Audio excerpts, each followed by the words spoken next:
On Thanksgiving Eve, a quiet man bought a ticket under a name that would become America's greatest aviation mystery.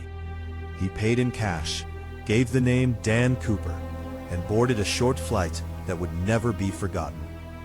He chose a seat near the back, where the engines were loud and the exit stairs waited below. He did not shout, threaten, or panic. That was the first thing people remembered about him. When the note reached her hand, the ordinary flight became something colder than fear. He showed her what looked like a bomb, then spoke with the calmness of a man already committed. He wanted $200,000, 4 parachutes, and no mistakes from anyone on that aircraft. In the cockpit, every decision had to sound routine, even while disasters sat 20 rows behind them. Most passengers never knew their flight had been hijacked, until danger was already negotiating with the ground. On the ground, agents raced to gather money, parachutes, and enough time to keep everyone alive. The bills were recorded, bundled, and prepared as bait for a man nobody truly understood. Cooper asked for 4 parachutes, a detail that made authorities fear he might take someone with him. The plane landed in Seattle, but everyone knew the most dangerous part had not even begun. He let the passengers leave, keeping the crew, the money, and the mystery inside the aircraft. The ransom moved through the cabin quietly, heavier than money, because every step carried someone's life. He did not celebrate when the money arrived. He behaved like a man completing a practice step. Cooper ordered the plane south, low and slow, with the rear stairs ready for something unthinkable. With the passengers gone, the aircraft felt less like transportation and more like a locked room in the sky. The plane climbed again, but this time it carried only crew, cash, and a man preparing to disappear. Then Cooper sent Tina forward, cutting off the last witness from what he was about to do. At the back of the aircraft, the feature that made his escape possible waited in darkness. The crew felt the pressure change, a silent message from the back of the plane. Somewhere over the forests of Washington, Cooper stepped from the aircraft and entered American legend. When they looked back, the hijacker was gone, leaving behind silence, questions, and impossible math. By the time the plane reached Reno, the man who controlled it had already vanished into the night. The search began with maps, weather reports, and one brutal question: could anyone survive that jump? Search teams entered the woods, but the landscape seemed built to swallow evidence, sound, and men. They found no body, no open parachute, and no clear sign Cooper ever touched the ground. Witnesses gave the FBI a face, but a face is not an identity. Even his famous name was an accident, repeated so often it became permanent. Among the few things Cooper left behind was a tie, ordinary at first glance, stubbornly mysterious later. He smoked, drank, and waited, leaving traces that later felt painfully close to answers. Tips poured in from across the country, each one promising Cooper, and most leading nowhere. If the flight path was even slightly wrong, the entire search area could be wrong with it. The weather was cold, wet, and unforgiving, turning his escape into either genius or suicide. Cooper seemed to understand one rare aircraft detail: the rear stairs could open in flight. His choices suggested preparation, but preparation does not prove experience. Strange possibility. Cooper may not have understood the equipment he carried.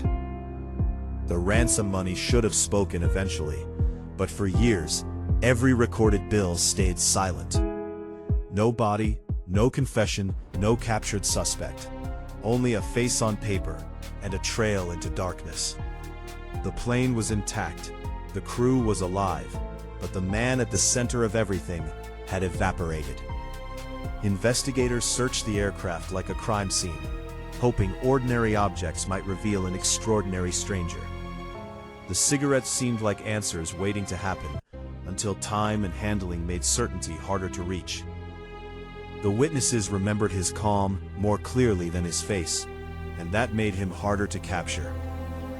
Tina had survived the closest conversation with Cooper, but memory is never a perfect recording.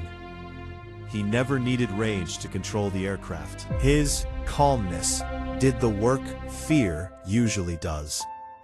Every minute mattered, because one wrong estimate could move Cooper miles away from the search.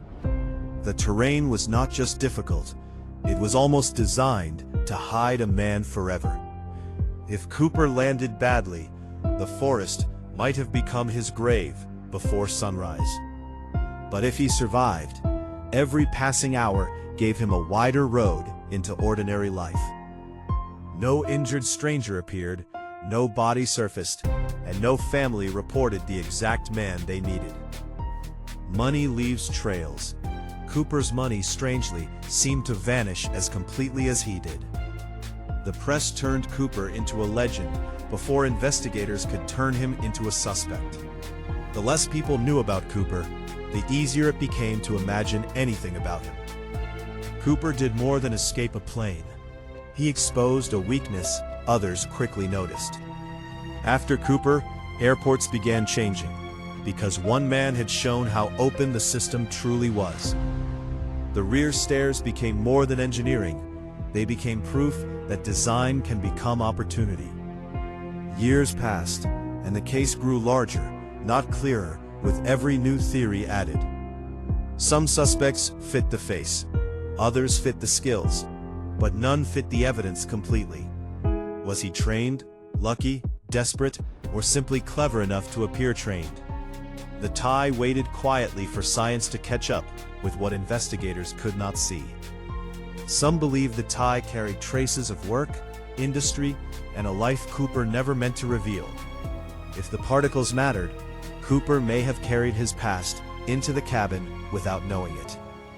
9 years later, a child digging in sand found the first real piece of Cooper outside the aircraft. The bills were real, but instead of solving the case, they made the mystery stranger. The money appeared miles from easy answers, raising one question investigators still could not bury. If the money washed there naturally, why only that amount? If planted, who wanted it found? The river money proved Cooper's ransom survived, but not whether Cooper did. A child found the clue by accident, but adults spent decades arguing what it meant. Only a fraction came back from the river. The rest remained with Cooper, nature, or nobody. Every strong suspect arrived with a story. Every story eventually collided with something that did not fit. Some men confessed, others were accused, but confession without proof only added more fog. Decades later, families searched old photographs, asking whether someone they loved had carried another name. Cooper's greatest disguise may have been that he looked exactly like thousands of ordinary men. If he escaped, his next crime was silence, and silence can be harder to solve than violence. The simplest theory remained brutal. Cooper jumped into the darkness and never walked out. The opposite theory was harder to dismiss. Cooper survived because he had planned more than the jump. The case punished certainty. Every answer created another contradiction waiting in the margins. Over time, the public stopped asking only who Cooper was and began asking who they wanted him to be. Cooper disappeared once in the sky, then again inside decades of theories, doubts, and unfinished evidence. Inside the archives, Cooper became less like a man and more like a shadow preserved on paper. The tie had waited silently, holding tiny clues too small for the first investigators to understand. Under magnification, the ordinary tie began suggesting places Cooper may have worked, touched, or passed through. If those particles belonged to his workplace, Cooper may have carried his real life onto the plane. Some clues pointed toward technical knowledge, but a clue is not a confession, and possibility is not proof. The deeper investigators looked, the more every clue risked becoming a doorway into the wrong room. Men with aviation knowledge drew attention quickly, because Cooper's plan seemed too specific to be accidental. Every suspect had to survive the same test: age, appearance, skills, location, motive, and silence. The parachute evidence created a contradiction. Cooper seemed prepared, yet possibly careless with the equipment. Maybe he knew exactly what he was doing. Maybe he only looked calm because panic was useless. The first note disappeared from evidence, leaving investigators without Cooper's original words in his own hand. Sometimes, the most important evidence is not what remains, but what vanished before anyone understood its value. Partial prints gave investigators something to compare, but not enough to drag Cooper out of darkness. The Cooper case was never empty. It was worse, full of fragments that refused to connect. The river gave back money, but not the story of how it arrived there. The sand held its own timeline, but even nature's records were difficult to read cleanly. If water moved the money, investigators still had to explain where the journey began. Was the money buried, washed in, dropped, or hidden? Each answer damaged another theory. If the bag tore away during landing, Cooper may have survived while losing the proof of his escape. Or someone placed the money there later, turning evidence into a message nobody could decode. The river discovery pulled Cooper back into America's imagination, not as history, but as unfinished business. Every new tip sounded urgent, but urgency was not the same thing as truth. Sometimes Cooper entered the case through family memory, carried by suspicion, grief, and old photographs. Deathbed stories sounded powerful, but without evidence, even final words could become another dead end. Investigators learned to fear easy answers because the case had survived too many of them. One contradiction could erase months of suspicion, leaving investigators back where they started. Cooper's face was not strange enough to stand out, and that may have been his advantage. His calm did not prove confidence. It may have been discipline, detachment, or a man past fear. The plan was too dangerous for simple greed, but too controlled to look like pure madness. He terrified the crew, yet left them alive, complicating the public's need to label him simply. The legend softened the crime, but the people inside that plane never experienced him as harmless. After the headlines moved on, the witnesses still carried the cabin, the note, and his voice. She remembered small things, because small things become enormous when fear teaches the mind to record. Some passengers only understood later how close their ordinary trip had come to national tragedy. For the crew, Cooper was not a puzzle first. He was a threat they had survived. Every year gave science new tools, but also gave time new ways to damage the trail. The hunt changed from field searches to databases, from muddy boots to aging memories. Some cases end with answers. Cooper's remained open in the most painful way, inside doubt. The story became merchandise, but beneath the myth remained fear, witnesses, and an unsolved federal crime. After all the theories, Cooper remained what he had always been, a face refusing to become a name.